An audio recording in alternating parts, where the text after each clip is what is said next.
السلام علیکم ورحمۃ اللہ وبرکاتہ۔ بسم اللہ الرحمن الرحیم۔ الحمد للہ رب العالمین، والصلاة والسلام علی سید المرسلین محمد وآلہ وأصحابہ أجمعین۔ أما بعد، فأعوذ بالله من الشيطان الرجيم، بسم الله الرحمن الرحيم، حميم والكتاب المبين، إنا أنزلناه في ليلة مباركة إنا كنا منذرين فيها يفرق كل أمر حكيم أمرا من عندنا إنا كنا مرسلين. صدق الله العلي العظيم، صدق رسوله النبي الكريم، ونحن على ذلك من الشاهدين والشاكرين، والحمد لله رب العالمين. رب اشرح لي صدري ويسر لي أمري واحلل عقدة من لساني يفقهوا قولي. سبحانك لا علم لنا إلا ما علمتنا إنك أنت العليم الحكيم. اللهم رب زدني علما، اللهم إنا نسألك علما نافعا، اللهم جنبنا الفواحش والمعاصي والخطايا والزلل ما ظهر منها وما بطن. محترم حاضرین کرام، شعبان المعظم کا مہینہ چل رہا ہے۔ آج شعبان کی 8 تاریخ، آئندہ جمعرات کو دن ختم ہونے کے بعد جو رات آ رہی ہے وہ دراصل جمعہ کی رات ہوگی، وہ شب برات ہے۔ 15ویں شعبان اذا کانت لیلۃ النصف من شعبان، اس شب برات بولتے ہیں۔ حدیث میں شب برات نہیں ہے، شب نجات، شب مغفرت، یہ سارے نام ہم نے رکھ لیے ہیں۔ مغفرت ہوتی ہے اس لیے شب مغفرت۔ حدیث میں ہے کہ اللہ تبارک و تعالیٰ شب برات میں بے شمار لوگوں کی مغفرت کرتا ہے۔ قبیلہ بنی کلب، عرب کا مشہور قبیلہ اس زمانے کا، سب سے زیادہ بکریاں بھیڑ پالنے والا قبیلہ۔ ہر قبیلے کے پاس بہت ساری بکریاں۔ اللہ کے رسول صلی اللہ علیہ وسلم نے فرمایا کہ اس شب برات میں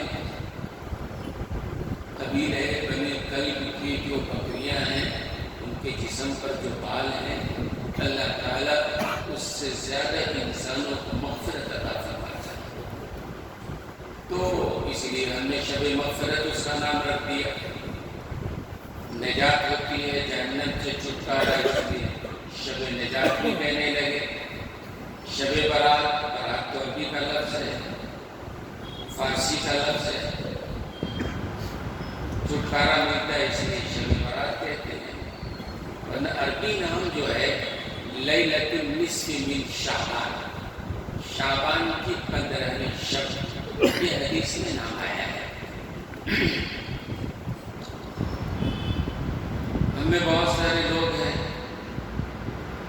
جنہوں نے شب برات کو بھی عید کا درجہ دے دیا ہے، عید برات بھی بولتے ہیں۔ بہت سارے لوگ اس کے لیے نئے کپڑے سلاتے ہیں، اچھی طرح مغرب کے بعد غسل وغیرہ کر کے تیار ہو کر نئے کپڑے پہن کر گھر میں اچھے کھانے بنائے جاتے ہیں، کھانا وغیرہ کھا کر پھر آتے ہیں، عبادت نماز پڑھتے ہیں، پھر رات بھر کھانے پینے میں، دوسری مصروفیات میں۔ وہ کوئی عید نہیں ہے۔ ہم نے جو عید برات نام دیا ہے، شب برات کوئی عید نہیں ہے۔ اسلام میں صرف 2 عید ہے۔ جناب رسول اللہ صلی اللہ علیہ وسلم نے فرمایا صرف 2 عید ہے، عید الفطر اور عید الاضحیٰ۔ اس کے علاوہ اور کوئی عید نہیں ہے۔ ہم نے اپنی طرف سے اس کو عید بنا لیا، ہم نے اپنی طرف سے اس کے لیے نئے کپڑے سلا لیے، ہم نے اپنی طرف سے بہترین کھانا حلوہ کھانے کا دن بنا دیا، ہم نے اپنی طرف سے جو ہے گھروں کو چراغاں کیا۔ یہ سب غیروں کی مشابہت ہم نے اختیار کر لی۔ غیروں کے یہاں جس طرح ہوتا ہے بعض تہواروں میں چراغاں کیا جاتا ہے، اسی طرح ہم نے بھی چراغاں کرنا شروع کر دیا۔ اسلام سے اس کا کوئی تعلق نہیں ہے۔ اور آج بھی عرب یہ کہتے ہیں کہ شب برات کوئی چیز نہیں ہے، اور بھی کئی لوگ ہیں جو کہتے ہیں کہ یہ بکواس ہے، یہ بدعات ہے، یہ خرافات ہے، رسومات ہے، بہت سارے لوگ یہ کہتے ہیں۔ لیکن جو معتبر علماء کرام ہیں وہ فرماتے ہیں کہ شب برات کوئی خرافات نہیں ہے، شب برات کی حقیقت ہے، اور ایک دو صحابہ سے نہیں، تقریباً 17 صحابہ سے شب برات کے سلسلے میں، اس کی فضیلت کے سلسلے میں روایتیں موجود ہیں۔ ٹھیک ہے، سند کے اعتبار سے کمزور ہے، ضعیف ہے، لیکن جب اتنی روایتیں مل جاتی ہیں تو پھر اس میں طاقت یا قوت آ جاتی ہے۔ پھر اس کے بعد آپ دیکھیں تو اکابرین کا معمول رہا ہے، خود سرکار دو عالم صلی اللہ علیہ وسلم کا عمل، ام المومنین حضرت عائشہ صدیقہ رضی اللہ تعالی عنہ فرماتی ہیں کہ حضور اکرم صلی اللہ علیہ وسلم میرے حجرے میں تشریف لائے، تھوڑا آرام کیا، آنکھ کھلی، میں نے دیکھا تو آپ صلی اللہ علیہ وسلم بستر پہ موجود نہیں تھے۔ ہمارے دل میں خیال آیا پتہ نہیں آپ کہاں چلے گئے، باہر نکل کے دیکھا موجود نہیں پایا، مسجد نبوی میں دیکھا نہیں نظر آئے، ازواج مطہرات کے حجروں میں دیکھا نظر نہیں آئے۔ ہوتے ہوتے میں جنت البقیع گئی تو دیکھا وہاں رسول اللہ صلی اللہ علیہ وسلم بقیع والوں کے لیے اور مومنین جو مرحومین ہیں ان کے لیے دعائیں مغفرت فرما رہے ہیں۔ عائشہ صدیقہ رضی اللہ تعالیٰ عنہ کہتی ہیں میں سوچنے لگی میں کس خیال میں ہوں اور رسول اللہ صلی اللہ علیہ وسلم کس کام میں ہیں۔ بہرحال تیز قدموں کے ساتھ اپنے گھر آ گئے، حجرے میں آ کے اللہ کے رسول بھی آئے، میری سانس پھول رہی تھی، پوچھا عائشہ کیا بات ہے؟ سچی بات بتا دی، میں نے آپ کو بستر پہ نہیں پایا، تلاش میں ادھر ادھر گئی تو اس میں سانس پھول گئی۔ تو اللہ کے رسول صلی اللہ علیہ وسلم نے فرمایا عائشہ جانتی ہو آج کیسی رات ہے؟ فرمایا کہ آج کی رات وہ رات ہے جس رات میں اللہ تبارک و تعالی قبیلہ بنی کلب کی جتنی بکریاں ہیں، ان کے جسم پر جتنے بال ہیں، اس سے زیادہ لوگوں کو اللہ مغفرت عطا فرماتے ہیں۔ بڑی اہم ترین رات ہے۔ اور پھر اس کے بعد حضور اکرم صلی اللہ علیہ وسلم نے اجازت چاہیے کہ اگر اجازت دو تو میں عبادت میں لگوں۔ اللہ کے رسول صلی اللہ علیہ وسلم نے قیام کیا، طویل قیام کیا، اور پھر اتنا طویل سجدہ کیا کہ عائشہ صدیقہ رضی اللہ تعالی عنہ کہتی ہیں مجھے لگا کہ کہیں آپ کی روح مبارک کو پرواز نہیں کرتے۔ پھر میں نے آپ کے تلوے کو ہاتھ لگا کے دیکھا، زندگی کے آثار ظاہر ہوئے، تو اللہ کے رسول صلی اللہ علیہ وسلم نے عبادت کی ہے، اس رات میں عبادت کی ہے۔ اور کہاں عبادت کی ہے میں سمجھانا چاہ رہا ہوں، توجہ ہے نا؟ ہم نے بہت ساری چیزیں شب برات کے سلسلے میں اپنی طرف سے بنا لیا ہے، حالانکہ شریعت سے اس کا تعلق نہیں ہے، رسومات کے طور پر پہلے سے چلا آ رہا ہے، ہم نے سمجھا کہ یہ بھی کوئی کام ہے۔ بہت سارے لوگوں کا خیال ہے کہ شب برات میں جو مردے گھر کے ہوتے ہیں ان کی روحیں گھر میں آتی ہیں۔ بہت سارے لوگوں کا خیال ہے کہ شب برات میں روح گھر میں آتی ہے۔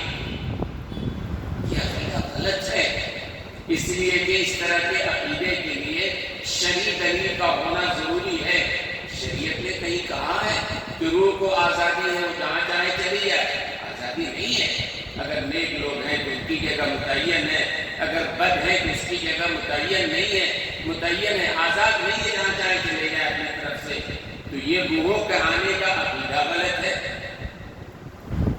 ایسے عید ماننا اس کو یہ عقیدہ غلط ہے۔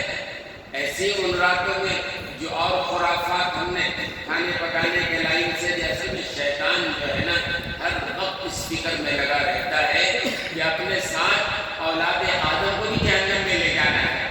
اب اس رات میں اللہ تعالیٰ اتنے لوگوں کی مغفرت کریں گے، میں تو رک جاؤں گا۔ کوئی شکل پیدا کرے، کیا شکل کرے؟ ایسے کام میں لگاؤ، ظاہر ہے اگر یہ کہیں گے نہیں آج کی رات کو اچھی رات کہیں جا کے سو جاؤ تو نہیں مانیں گے۔ شیطان نے کہا ایک کام کرو، حلوہ پکاؤ، بہترین کھاؤ، اور یہ کرو، تو وہاں جاؤ اور دوستوں کو جمع کرو، کچھ مسجدوں میں بھیڑ بھاڑ ہو، کچھ چائے پانی کا انتظام ہو۔ نہیں، جو قیمتی رات تھی، ایک ایک لمحہ قیمتی تھا کہ آدمی خاموشی کے ساتھ تنہائی میں بیٹھ کر اللہ کے سامنے روتا، گڑگڑاتا، اللہ سے تعلق قائم کرتا، اپنے لیے مانگتا۔ وہ کرنے کے بجائے کہ سیر و تفریح کے کاموں میں شیطان نے لگا دیا۔ تو کچھ لوگ کہتے ہیں کہ اس رات کی کوئی حقیقت نہیں ہے، یہ غلط ہے۔ 17 صحابہ سے روایتیں منقول ہیں کہ حضور اکرم صلی اللہ علیہ وسلم نے یہ کام کیا ہے، لیکن بہرحال مستحب ہے۔ 3 کام ہے اس رات میں کرنے کا۔ پہلی بات تو یہ ہے کہ وہ جب رات آئے، حضرت علی رضی اللہ تعالیٰ عنہ کی روایت ہے، اذا کانت لیلۃ النصف من شعبان فقوموا لیلہا وصوموا نہارہا۔ 15ویں شعبان کی شب جب آئے تو اس رات میں قیام کرو، عبادت کرو۔ اور عبادت کی کوئی خاص شکل شریعت نے متعین نہیں کیا ہے۔ بعض کتابوں میں کتاب سے جو بھی بانٹتے ہیں یہ لکھا ہوتا ہے کہ الفیہ نماز ہوتی ہے، 100 رکعت نماز پڑھو، ہر رکعت میں 10 بار قل اللہ کا سورت پڑھو، یہ اس رات کی نماز ہے۔ ایسی کوئی نماز شریعت نے نہیں بتائی ہے، عام ہے۔ آپ عبادت کرو، بس اللہ کے سامنے کھڑو، نماز پڑھو، قرآن پڑھو، ذکر کرو، آپ درود شریف پڑھو، استغفار پڑھو، دعائیں مانگو، جو بھی عبادت کوئی مخصوص عبادت ہوتا ہے یا نہیں ہے۔ تو ایک کام تو یہ کرنا ہے کہ اس رات میں عبادت کریں، اور دوسرا کام جو ہے، دوسرا دن ہے تو روزہ رکھو، یعنی 15 شعبان آئندہ جمعہ روزہ رکھو۔ یہ روزہ رکھنا بھی مستحب ہے، یہ کوئی فرض نہیں ہے، کوئی واجب نہیں ہے، کوئی سنت نہیں ہے کہ کسی نے نہیں رکھا تو آپ ملامت کرنا شروع کر دیں کہ بھئی تم نے شب برات کا روزہ نہیں رکھا۔ شب برات کا روزہ یاد رکھیے نہ تو فرض ہے، نہ تو واجب ہے، نہ تو سنت مؤکدہ ہے، یہ مستحب ہے۔ مطلب کوئی اگر رکھ رہا ہے الحمدللہ، نہیں رکھ رہا ہے اس پر کوئی ملامت نہیں ہے۔ فرض اگر کوئی چھوڑ رہا ہے اس کی بھی ملامت ہے۔ کوئی نماز نہیں پڑھ رہا ہے، فرض نماز جو ہے ملامت کی بات ہے۔ کوئی فرض روزہ نہیں رکھ رہا ہے، ملامت کی بات ہے۔ اب اس رہے تو بات الگ ہے۔ تو بہرحال یہ جو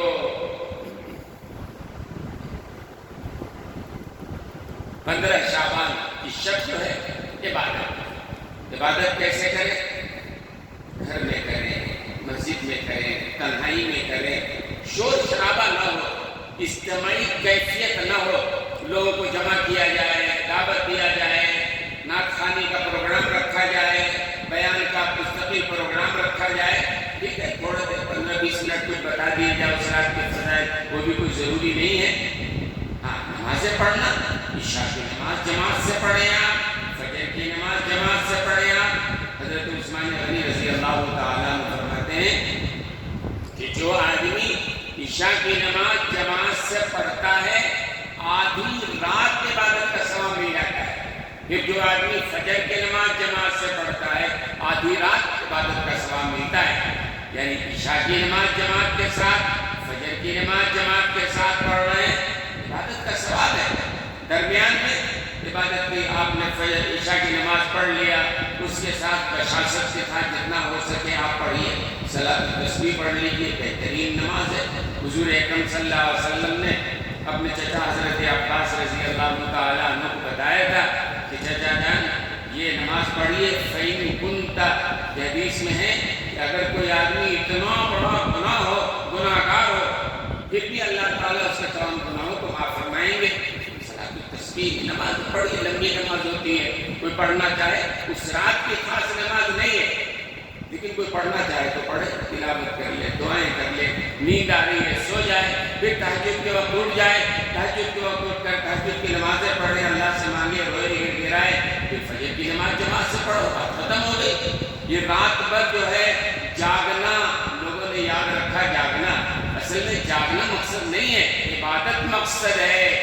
جاگ کر دوستوں کو جمع کر کے بھئی فلاں مسجد میں آ جانا، دوستوں کو جمع کر لیا، مل کے گپ شپ کر کے چائے وائے پی کر سڑکوں پہ گھوم پھر کے یہ کام کرنا، یہ اسراف کا کام نہیں ہے، یہ اسراف کی ناقدری ہے اور شیطان نے لگا دیا اس غلط کام کے اندر۔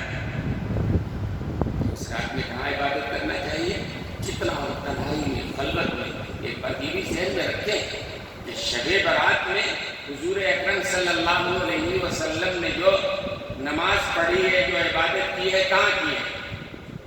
حضرت عائشہ صدیقہ رضی اللہ تعالی عنہا کے حجرے میں، اور حضرت عائشہ صدیقہ رضی اللہ تعالی عنہا کا جو حجرہ ہے مسجد نبوی سے بالکل لگا ہوا ہے۔ ایک قدم اگر حضرت عائشہ کے حجرے سے باہر نکالا تو مسجد نبوی، اور مسجد نبوی میں ایک رکعت کا 50,000 کا ثواب ملتا ہے۔ تو حضور اکرم صلی اللہ علیہ وسلم نے حضرت عائشہ کے حجرے میں جو نماز پڑھا، قدم نکالتے تو باہر مسجد نبوی ہے نا۔ علماء نے اسی لیے لکھا ہے کہ نفل نماز کا گھر میں پڑھنا افضل ہے مسجد نبوی اور مسجد حرام کے پڑھنے کے مقابلے۔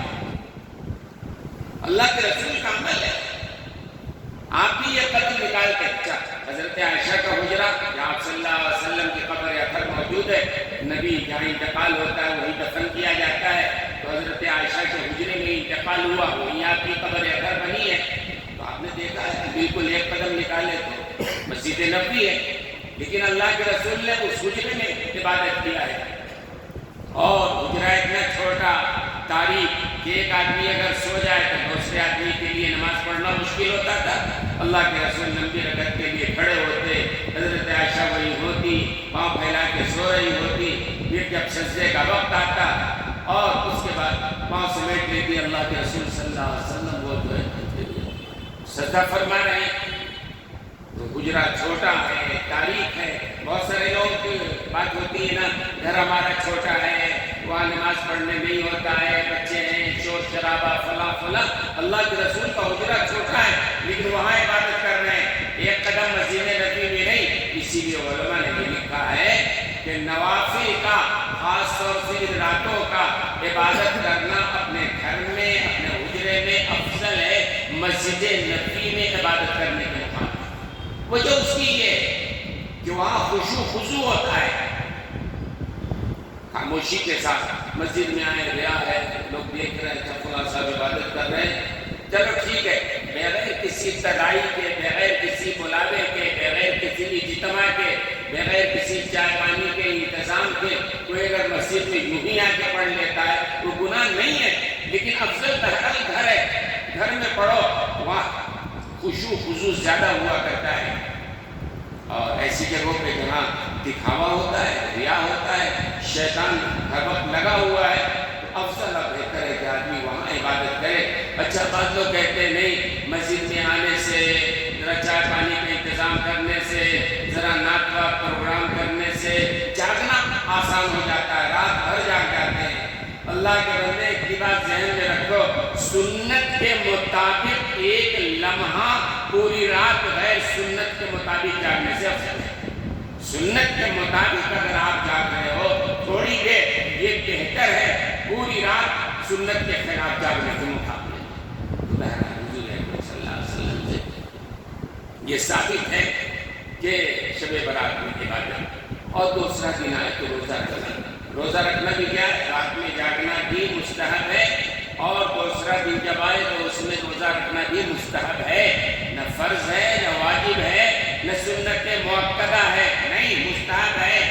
آپ کر رہے ہیں اچھی بات ہے، کوئی نہیں کر رہا ہے اس کو آپ ملامت نہ کریں کہ بھئی آپ نہیں کر رہے ہو۔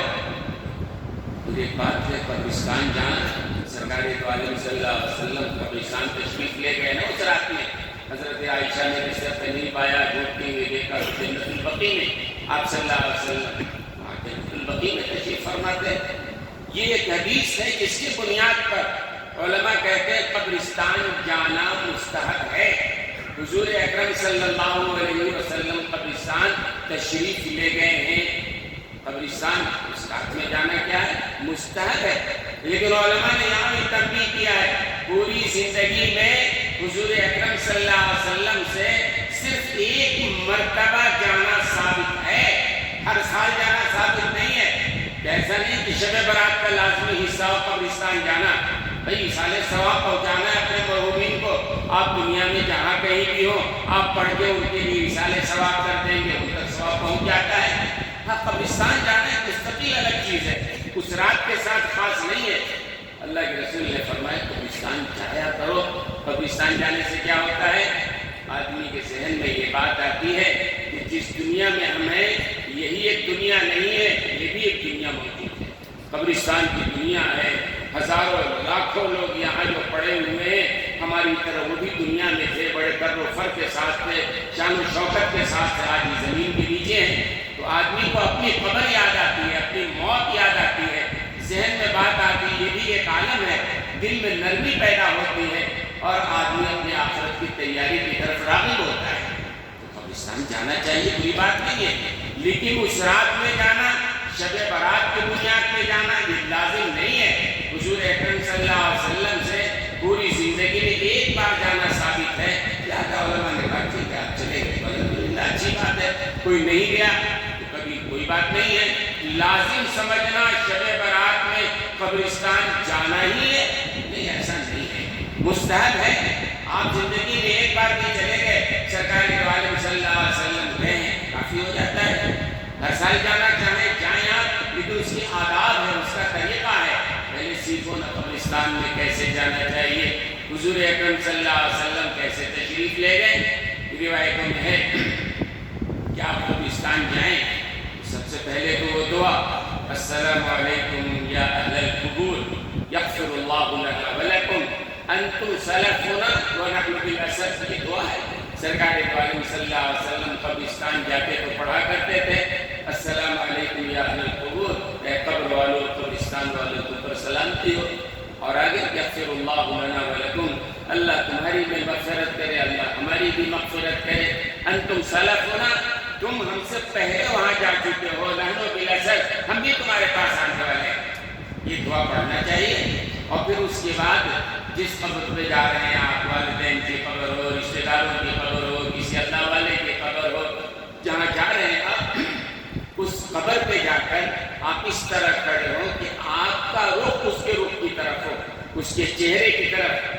جو موتا ہے قبر کے اندر اس کا چہرہ قبلے کی طرف پلٹا جاتا ہے، تو آپ کا چہرہ جب اس کی طرف ہوگا تو آپ کی پیٹھ قبلے کی طرف ہوگی۔ اس طرح آپ کھڑے ہو کہ آپ کا چہرہ اس میت کے چہرے کی طرف ہو، اور جب ایسا ہوگا تو آپ کا پیٹھ یہ قبلے کی طرف ہوگا۔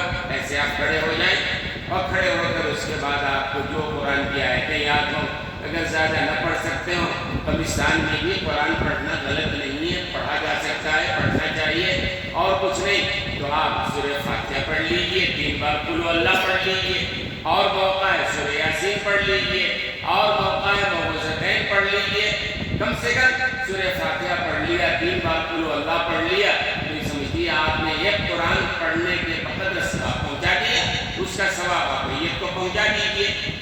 یا پھر یہ ہے کہ حضرت علی فرماتے ہیں کہ اگر 11 بار کوئی قل هو اللہ پڑھ کے بخشتا ہے تو اللہ تعالیٰ تمام مردوں کو پہنچاتے ہیں، اور مردوں کے بقدر اس آدمی کو بھی ثواب پہنچتا ہے، یعنی خود بھی ثواب پہنچتا ہے اور مردوں کو بھی ثواب پہنچتا ہے۔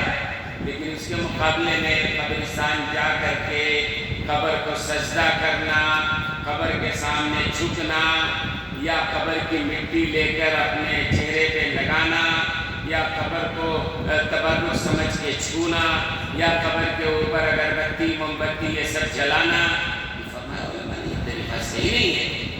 قبرستان میں آپ جائیں، قبر کی تعظیم کے لیے اس کو سجدہ کرنے لگ جائیں، اس کے سامنے جھکنے لگ جائیں، یا اس کی مٹی کو لے کے چہرے پہ لگائیں، یہ نصارہ کرتے ہیں، یہ یہودی جو ہے عیسائی وہ یہ کام کرتے ہیں۔ اسلام میں اس کی اجازت نہیں ہے۔ ہاں ایصال ثواب کی اجازت ہے، آپ جائیے۔ اور قبر کہتے ہیں، علماء نے لکھا ہے کہ آپ قبرستان جائیں تو جس قبر پہ آپ گئے ہیں آپ کا تعلق ان سے جیسا ہے، زندگی میں جیسے تعلق تھا، مثلا کوئی ہے، کوئی اللہ کا ولی ہے، کوئی بڑا عالم ہے، زندگی میں بھی اس کے سامنے ٹھیک سے نہیں کھڑے ہوتے تھے، ذرا دور ہی کھڑے ہوتے، اس کا لحاظ، کوئی آپ کا قریبی دوست ہے، والدین ہیں، قریب کھڑے ہو کر یا بیٹھ کر آپ قبر کے پاس جا کر کے پڑھ رہے ہیں، تو دنیا میں جس طرح تعلق تھا اس طرح کا تعلق، تو پہلے تو جا کے وہ دعا پڑھیں، اور وہ دعا پڑھنے کے بعد آپ جا کے قرآن کی آیتیں پڑھیں۔ یہ کام گھر سے بھی کر سکتے ہیں، لیکن قبرستان گئے تو بھی بہرحال کر سکتے ہیں، اور یہ کرنا چاہیے۔ تو حضور اکرم صلی اللہ علیہ وسلم قبرستان تشریف لے گئے، زندگی میں ایک بار تشریف لے گئے ہیں، لہذا الحمدللہ نہیں جا سکے تو کوئی بات نہیں، لیکن قبرستان میں آج کل جو کچھ ہو رہا ہے آپ دیکھتے ہیں، ان چیزوں سے، ان خرافات سے اپنے آپ کو بچانا چاہیے، اور ایسے ہی اس شب برات کے خرافات سے اپنے آپ کو بچائیے۔ شب برات کا ہر لمحہ قابل قدر ہے۔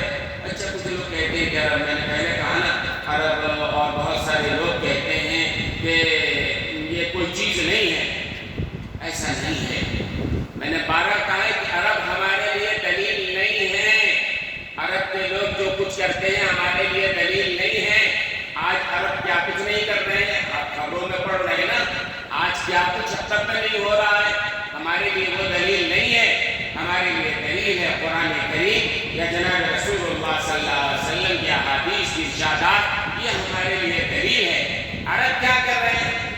ابھی کئی دنوں پہلے کی بات ہے، ایک صاحب ملے، غالباً 12:30 بج رہا تھا، دن کے 12:30 بجے، ہمارے عزیز ہیں، آئے قریب میں زور زور سے کہنے لگے مسال خیر، مسال خیر۔ یہ آدمی سمجھ میں، ایک صاحب تو کہ مولانا سلام کر رہے ہیں آپ کو، تو مجھے بھی سمجھ میں آ رہا ہے، میں نے پوچھا یہ کہاں سے سیکھ لیا مسال خیر؟ تو عرب میں ہوں گے یا سیکھا ہوگا، کہ عرب بولتے ہیں مسال خیر، دوپہر کے بعد مسال خیر، دوپہر سے پہلے صباح الخیر، عرب بولتے ہیں۔ اس کے بعد میں ملے، اس وقت تو نہیں، بعد میں نے ان کو سمجھایا، یہ مسال خیر، صباح الخیر عربوں نے جو ہے انگریزوں کا ترجمہ کر لیا ہے۔ انگریز جیسے بولتے ہیں نا، گڈ آفٹر نون، گڈ مارننگ، گڈ مارننگ کا ترجمہ صباح الخیر کر لیا، گڈ آفٹر نون مسال خیر، عربوں نے ترجمہ کر لیا ہے انگریزوں کا۔ انگریزوں کے عربوں کے ترجمہ کرنے سے، عربی لفظ آ جانے سے وہ دین نہیں بن جاتا ہے۔ پھر میں نے سمجھایا، دیکھو آپ اگر کہتے ہو صباح الخیر یا مسال خیر، یا کوئی آدمی کہتا ہے، انگریز جو کچھ کہتا ہے گڈ مارننگ کہتا ہے، تو اس کا مطلب کیا ہوتا ہے؟ مثال کے طور پر صباح الخیر کہا تو اس کا مطلب یہی ہوتا ہے کہ تمہاری صبح بہتر ہو جائے، شام چاہے چولہے بھاڑ میں جائے۔ صباح الخیر کا مطلب ہے صبح بہتر ہو جائے، جیسے گڈ مارننگ کا ترجمہ ہوتا ہے صبح بہتر ہو جائے، مبارک ہو جائے، ایسے ہی صباح الخیر کا ترجمہ کیا ہوا؟ صبح بہتر ہو جائے۔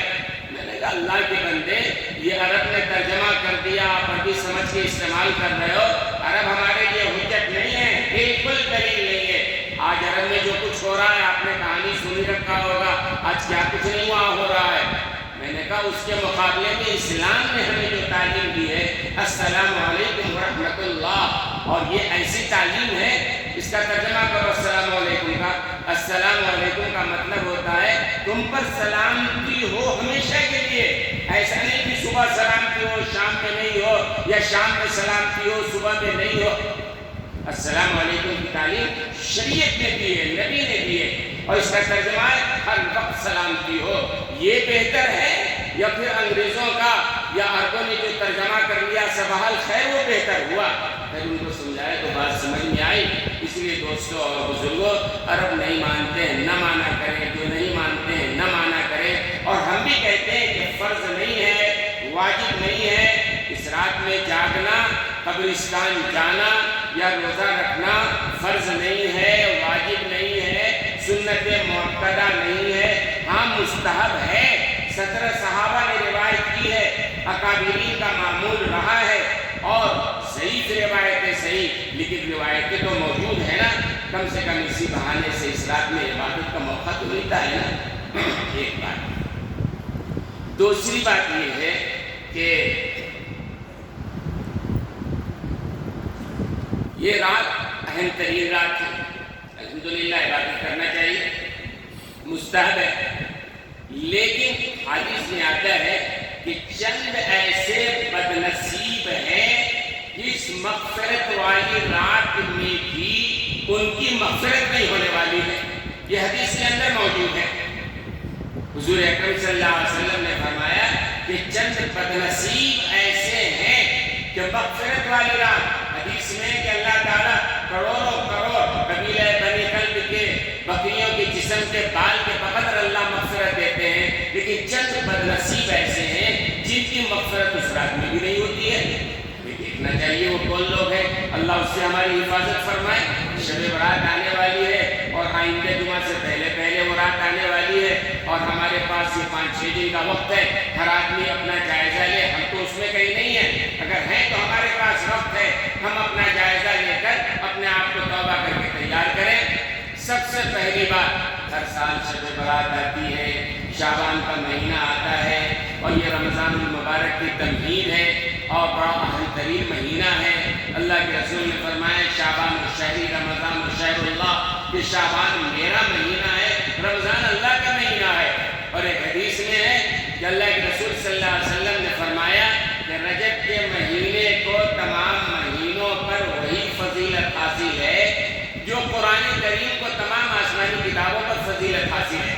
پھر آگے اللہ کے رسول نے فرمایا کہ شعبان کے مہینے کو دوسروں تمام مہینوں پر وہی فضیلت حاصل ہے جو مجھے اللہ نے تمام نبیوں پر فضیلت عطا فرمائی ہے، اور رمضان المبارک کو تمام دوسرے مہینوں پر وہی فضیلت حاصل ہے جو اللہ کو تمام مخلوقات پر فضیلت حاصل ہے۔ تو شعبان کا مہینہ بڑا اہم مہینہ، سرکار دو عالم صلی اللہ علیہ وسلم کثرت سے روزہ رکھا کرتے تھے، لیکن چند بدنصیب ہیں جن کی مغفرت اس اہم ترین رات میں بھی نہیں ہوتی ہے۔ سب کی وضاحت تو نہیں ہو سکے گی، لیکن بہرحال وقت کم ہے۔ سب سے پہلی بات، سب سے پہلا مرض، سب سے بڑا مرض آج ہمارے چھوٹے میں، آج ہمارے بڑے میں، حاجی صاحب میں، نمازی صاحب میں، عالم میں، غیر عالم میں، ہر ایک میں وہ برائی سرایت کر گئی، اللہ ہماری حفاظت فرمائے۔ وہ ہے کینہ پروری، ولا الی مشاہن، کینہ پرور کی اللہ مغفرت نہیں کرتے ہیں۔ جس دل میں کینہ ہو، کینہ کسی سے کسی کو، آج ہمارے سینے جو ہے محبت نہیں ہے، اپنی بڑائی ہمارے دلوں میں ہے، کینہ بھرا ہوا ہے دوسروں کے مقابلے میں، ہر ایک دوسرے سے کینہ ہے، کینہ بھرا ہوا ہے۔ ظاہر سی بات ہے کینہ وہ چیز ہے، اتنی بڑی برائی ہے جس کی وجہ سے اس اہم ترین رات میں بھی، جس میں اللہ کروڑوں کروڑ کو معافی عطا کرتے ہیں، کینہ پرور کی معافی نہیں ہونے والی۔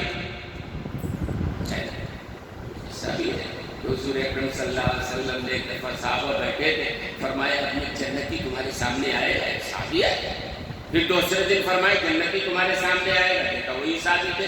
تیسرے دن وہی صحابی آئے۔ ایک صحابی کے دل میں خیال ہوا کہ اللہ کے رسول نے ان کو جنتی کہا ہے، ان کا عمل کیا ہے؟ ان کے پیچھے لگ گئے، کہا کہ میں آپ کے ساتھ 2-3 دن رہنا چاہتا ہوں۔ کہنے لگے الحمدللہ، گھر میں گئے، مقصد عمل دیکھنا تھا، عمل کیا ہے جس کی وجہ سے سرکار نے کہا جنتی ہے۔ 3 دن دیکھتے خاص عمل نہیں تھا، ٹھیک ہے، نماز تو صحابہ پڑھتے ہی تھے، لیکن کوئی خاص رات پر عبادت، تہجد اور ذکر و اذکار ایسا نہیں تھا۔ 3 دن کے بعد جانے لگے، تو اس کے بعد انہوں نے کہا کہ بھئی کیا بات تھا، آئے تم جا رہے ہو؟ تو انہوں نے بتایا بات دراصل یہ ہے کہ میں نے دیکھا کہ سرکار عالم صلی اللہ علیہ وسلم نے آپ کے بارے میں فرمایا کہ جنتی آدمی، اور 3 دن آپ بھی آئے، میں عمل دیکھنے کے لیے آیا تھا۔ تو کیا دیکھا؟ کوئی خاص عمل تو نہیں، نماز تو خیر پڑھتے ہی ہے، کوئی بات نہیں ہے۔ پھر وہ جانے لگے تو ان صحابی نے بلایا ادھر آؤ، اور پھر آنے کے بعد کہا عمل تو وہی جو تم نے دیکھا ہے، لیکن ایک بات میری زندگی میں یہ ہے کہ میں نے آج تک کبھی کسی سے کینہ اپنے دل میں نہیں رکھا۔ اللہ نے کسی کو علم دیا اس پر نہیں، اللہ نے کسی کو مال دیا اس سے کینہ نہیں، اللہ نے کسی کو فضیلت عطا فرمائی، کسی کے خلاف ہمارے دل میں کینہ نہیں، بغض نہیں ہے۔ فرمائی یہ وجہ ہے جس کی وجہ سے اللہ نے جنتی ہونے کے بعد کہی۔ اور ایک حدیث میں حضور اکرم صلی اللہ علیہ وسلم نے فرمایا، اللہ تعالی ہم سب کے دل و دماغ میں یہ بات بٹھائے کہ یا بنیہ، حضرت نا صاحبزادے وہ کہہ رہے ہیں بیٹے اگر تم سے ہو سکے اس حال میں زندگی گزارو کہ تمہارے دل میں کسی کے خلاف ذرہ برابر بھی کینہ نہ ہو۔ اور آگے اللہ کے رسول نے فرمایا ذالک من سنتی، بیٹے میری سنت ہے یہ۔ فرمایا کہ من احب سنتی، جو میری سنت سے محبت کرتا ہے ایسا ہے جیسے مجھ سے محبت کرتا ہے۔ من احبنی کان معی فی الجنہ، اور جو مجھ سے محبت کرتا ہے میرے ساتھ جنت میں جائے گا۔ تو یہ کام تو یہ کہ اپنے دلوں کو کینے سے پاک کیجئے، دلوں سے کینے کو نکالیے، بغض کو، عداوت کو، حسد کو، دشمنی کو، نفرت کو، ان چیزوں کو نکالیں گے انشاءاللہ۔ ایک کام۔ دوسری بات فرمایا ولا الی مشرک، مشرک بھی بخشا نہیں جائے گا۔ مشرک جو شرک کرتا ہے، آپ کہیں گے شرک تو دوسرے لوگ کرتے ہیں، نہیں مسلمان بھی شرک کرتے ہیں۔ بہت سارے لوگ ہمارے صفوں میں بھی مختلف انداز سے شرک ہے۔ مثال کے طور پر جو لوگ مزارات پہ جاتے ہیں، مزاروں پہ جانا غلط نہیں ہے، لیکن مزاروں پہ جا کے سجدہ کرنا شرک ہے۔ مزاروں پہ جا کر صاحب مزار سے مانگنا شرک ہے۔ ایک تو ہے اللہ سے مانگنا، اس کی اجازت ہے، لیکن براہ راست جا کے قبر کے اوپر قبر والے سے کہیں کہ ہم کو بیٹا دے دیجئے، ہمارا فلاں کام کر دیجئے، فلاں کام کر دیجئے، براہ راست کہنا علماء نے کہا غلط ہے۔ ان کے دلوں میں کسی نے بٹھا دیا کہیں سے۔ جو لوگ یہ کام کرتے ہیں ان کے دل و دماغ میں کہیں سے یہ بات بیٹھ گئی ہے، بٹھا دی گئی ہے۔ کیا بٹھا دی گئی ہے؟ اللہ ہماری سنتا نہیں، اللہ ان کی ٹالتا نہیں۔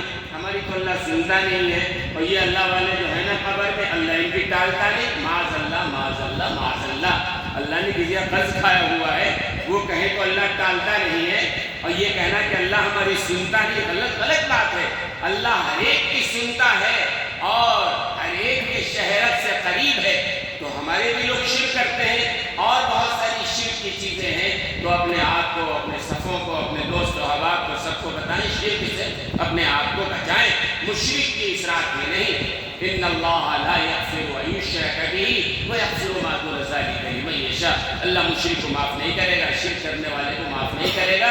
اگر زندگی میں ہے اس رات سے پہلے آپ توبہ کیجیے، اپنے آپ کو اس سے بچائیے۔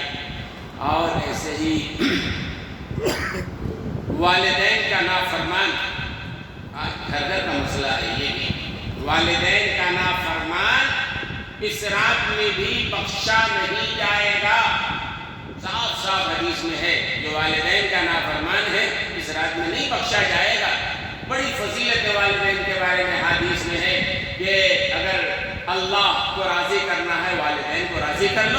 تمہارے والدین راضی ہیں سمجھو اللہ راضی ہے، تمہارے والدین ناراض ہیں سمجھو اللہ ناراض ہے۔ اور حدیث میں تو یہ بھی ہے کوئی آدمی اپنے ماں باپ کو محبت بھری نظر سے دیکھتا ہے، اللہ حج مقبول کا ثواب عطا کرتا ہے۔ ایک آدمی حج کے لیے جاتا ہے، لاکھوں روپے خرچ کر کے جاتا ہے، لیکن اس کے باوجود بھی ضمانت نہیں دے سکتے کہ اللہ نے اس کے حج کو قبول کر لیا ہوگا۔ لیکن حدیث میں ہے کوئی بیٹا، کوئی بچہ اپنے والدین کو اگر محبت کی نظر ڈالتا ہے تو اللہ تعالیٰ اس کو حج مقبول کا ثواب دیتا ہے۔ دن میں چاہے سینکڑوں بار کیوں نہ دیکھے، اللہ ہر بار حج مقبول کا ثواب عطا کرتا ہے۔ تو والدین کے نافرمانی سے بھی بچنا چاہیے، ورنہ اس رات میں بھی کوئی فائدہ نہیں۔ وقت ہے، اگر کسی نے ایسا کیا ہے تو بہرحال اللہ تبارک و تعالیٰ ہم سب کو صحیح عمل کرنے کی اور اس رات کے برکات سے فائدہ اٹھانے کی توفیق